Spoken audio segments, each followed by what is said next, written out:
ওরম না মামা, আমি কাটপানি থাকতাম তো আমি কাট। মামা তুই কালকে এই সেদিনকে ছুরিটা দাঁত দিছিলি পয়েন্টে। আসসালামু আলাইকুম এভরিওয়ান, আশা করি সবাই ভালো আছেন। আপনাদের তো আমি অনেক ভালো আছি। তো অনেকদিন ধরে আজমির ভাই বলছিল তোদের বাসায় যাইতে, তো আজকে হঠাৎ চলে এসেছে আজমির ভাইয়ের বাসায়। তো আজকে হচ্ছে আমরা একটা মুরগি বারবিকিউ করব, এই জন্য আমরা একটা মুরগি কিনে নিয়ে এসেছি এবং সেটাকে আমরা কাটছাট করতেছি। আজমির ভাই এখন সবকিছু সুন্দরভাবে কেটে নেবে।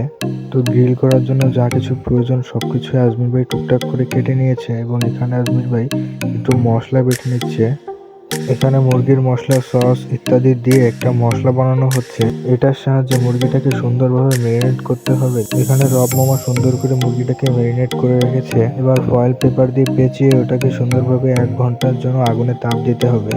মুরগিটা হতে প্রায় 1 ঘন্টা সময় লাগবে। এতক্ষণে আমরা রবিউলের একটা ড্যান্স দেখে আসি।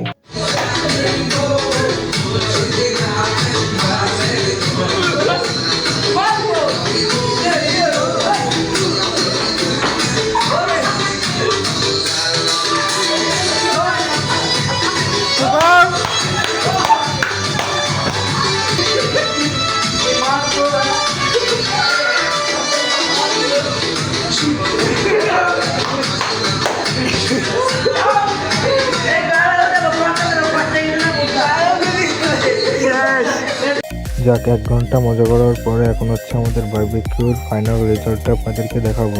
তো এটাই হচ্ছে আমাদের বারবিকিউ ফাইনাল রেজাল্ট।